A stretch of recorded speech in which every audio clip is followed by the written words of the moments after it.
Jérémie chapitre 29, verset 11. Je connais les projets que j'ai formés sur vous, dit l'Éternel, projets de paix et non de malheur, afin de vous donner un avenir et de l'espérance. Jérémie chapitre 29, verset 11. Bonjour bien-aimés, c'est l'heure de la prière et de la repentance en ce samedi 7 juin 2025, mi-journée. Prions ensemble. Seigneur, en ce nouveau jour, nous nous levons avec un cœur rempli de reconnaissance et une volonté renouvelée de te servir. Père bien-aimé, merci pour cette nouvelle aube. Merci pour le souffle de vie et la grâce de voir ce samedi. Nous te remettons cette journée, nos pensées, nos paroles, nos actions. Dirige nos pas, éclaire nos choix et accorde-nous ta paix. Que ce jour soit marqué par ta présence et tes bénédictions dans nos familles, nos activités et nos relations. Ta parole nous rassure, car je connais les projets que j'ai formés sur vous, dit l'Éternel, projets de paix et non de malheur, afin de vous donner un avenir de l'espérance. Jérémie chapitre 29, verset 11. Jérémie chapitre 29, verset 11. Car je connais les projets que j'ai formés sur vous, projets de paix et non de malheur. Oui, bien-aimé, le Seigneur a prévu pour toi la paix et non le malheur. Sois béni au nom de Jésus. Seigneur, merci pour ces moments que tu as fait.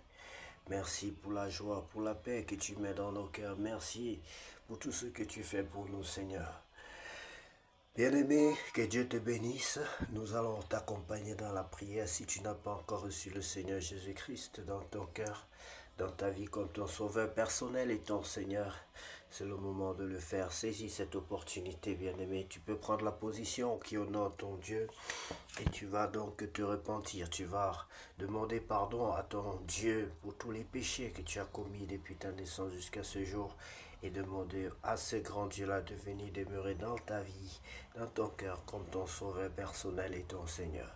Si tu es prêt, bien-aimé, à te confesser, tu vas donc dire ceci après moi.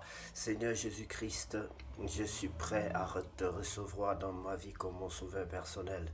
Seigneur Jésus-Christ, je suis prêt à te recevoir dans ma vie comme mon sauveur personnel.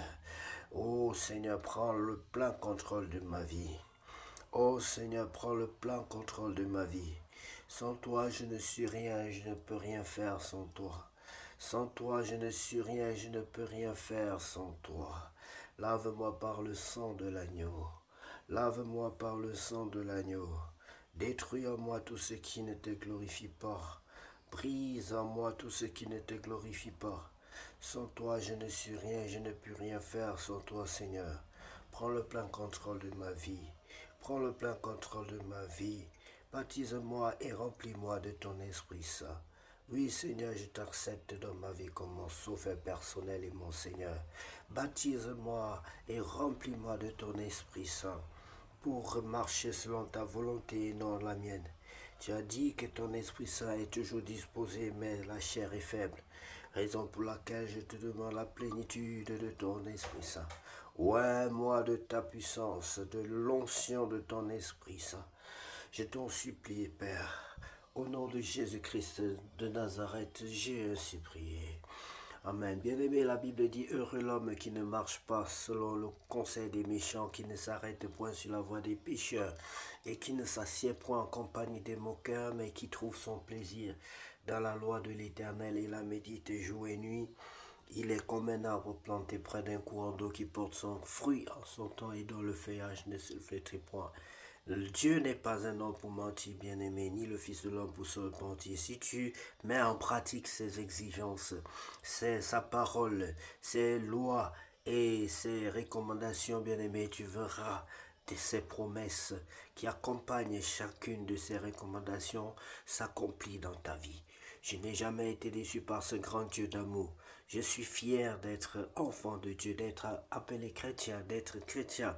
Je suis fier et je bénis mon Dieu de, de me donner cette force-là, de m'avoir donné la force de lire sa parole, la santé et la vie. Et je te bénis, toi qui viens de te confesser, d'accepter le Seigneur Jésus-Christ dans ta vie comme ton sauveur personnel et ton Seigneur. C'est un nouveau départ dans ta vie, bien-aimée. Et sois vraiment béni parce que ce départ-là que tu prends avec le Seigneur est la meilleure des choses qui t'arrivent dans cette vie.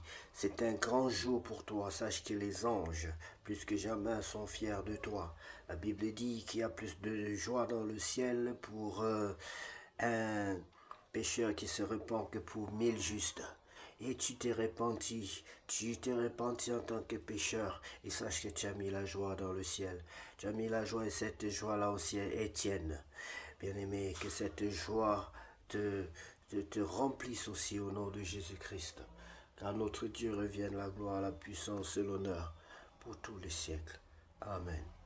Nous allons donc lire la parole de Dieu bien-aimé dans le livre de Josué, chapitre 7. Crime et punition d'Acan. Les enfants d'Israël commirent une infidélité au sujet des choses dévouées par interdit. Acan, fils de Carmi, fils de Zabdi, fils de Zérach, de la tribu de Juda, prit des choses dévouées, et la colère de l'Éternel s'enflamma contre les enfants d'Israël.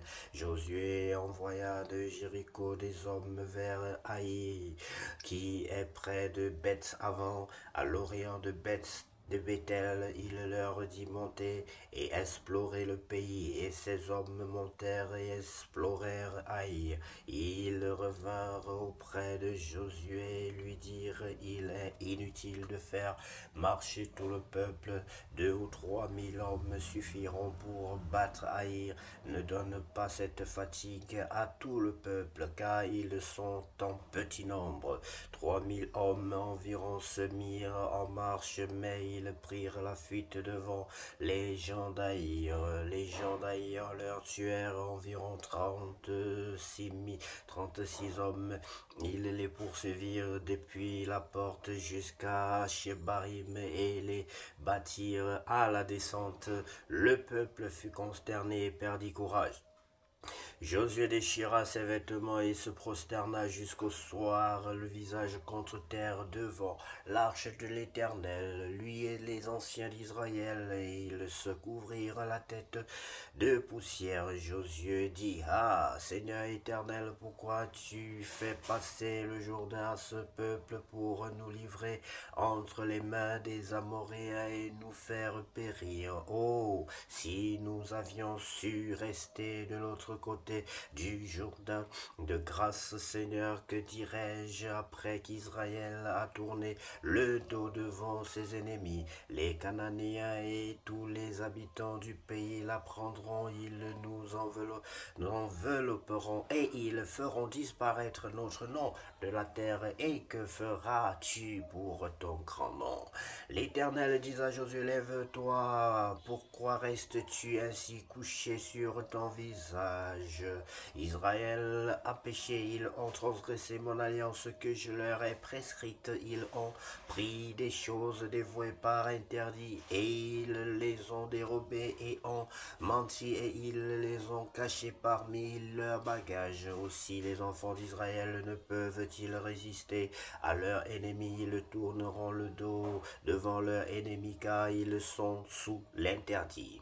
Je ne serai plus avec vous si vous ne détruisez pas l'interdit du milieu de vous. Lève-toi, sanctifie le peuple, tu diras: sanctifiez-vous pour demain, car ainsi parle l'Éternel, le Dieu d'Israël. Il y a de l'interdit au milieu de toi, Israël. Tu ne pourras résister à tes ennemis jusqu'à ce que vous ayez ôté l'interdit du milieu de vous. Vous vous approcherez le matin selon vos tribus, et la tribu que désignera l'Éternel s'approchera par famille, et la famille que désignera l'Éternel s'approchera par maison, et la maison que désignera l'Éternel s'approchera par homme. Celui qui sera désigné comme ayant pris de ce qui était dévoué par interdit sera brûlé au feu, lui et tout ce qui lui appartient pour avoir transgressé l'alliance de l'Éternel et commis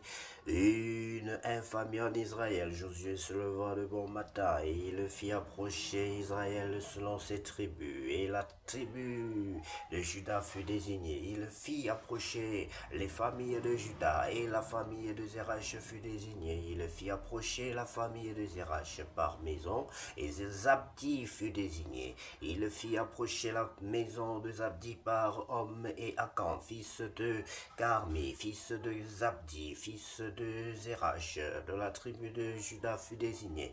Josué dit à Akan, mon fils, donne gloire à l'Éternel, le Dieu d'Israël, et rend lui hommage. Dis-moi donc ce que tu as fait, ne me le cache point. Bien aimé, il y a déjà quelque chose de très important que personnellement je souligne, le fait que Josué mène bien la mission qui lui était confiée. Le fait qu'il est consterné par à cause du mal causé à Israël, à cause de la défaite subie à la guerre. Il porte l'œuvre de Dieu à cœur, bien-aimé. Lorsque tu portes véritablement l'œuvre de Dieu à cœur, la nourriture ne te dira rien, même quand tu n'auras même plus faim parce que tu te préoccuperas véritablement de l'œuvre de Dieu.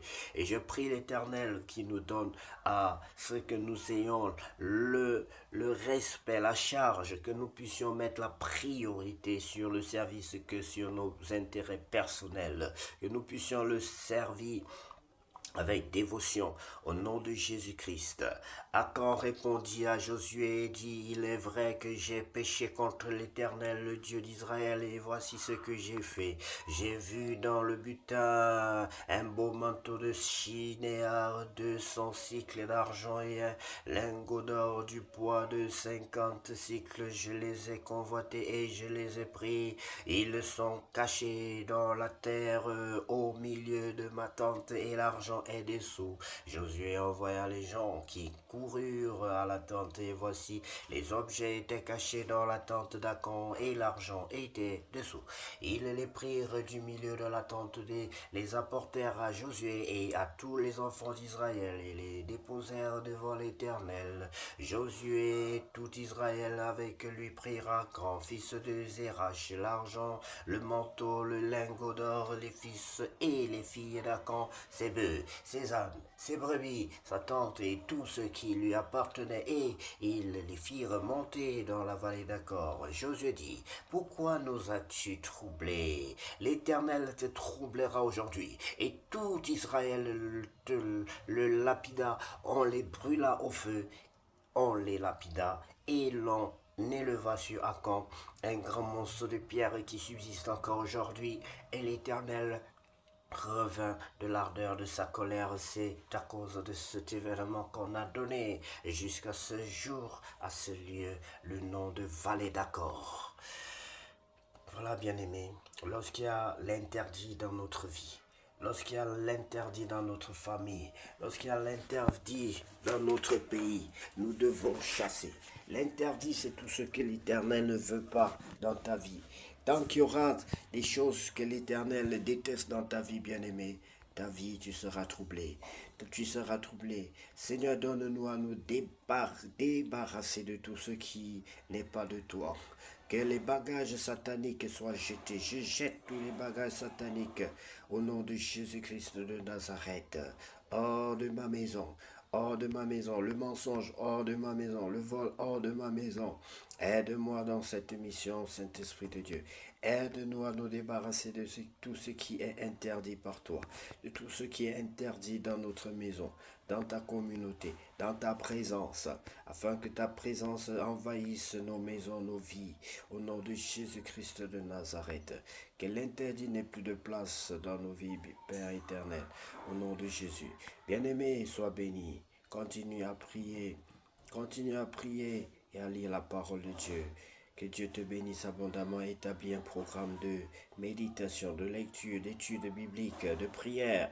Et tu verras, bien-aimé, que ta vie changera. Travaille et prie. Travaille et prie. Tu ne peux pas ne pas travailler. La Bible dit que la main qui ne travaille pas ne mange pas. Certains ont pensé que c'était la Bible qui empêchait l'Afrique ou qui que ce soit d'évoluer. C'est faux. La Bible, par contre, encourage le travail. La Bible dit que le paresseux, la Bible parle du paresseux dans le livre de Proverbes. La Bible encourage dans les livres dans le livre des Épîtres que celui qui ne travaille pas ne mange pas. Ça veut dire que la Bible dit que celui qui ne travaille pas est digne de mourir.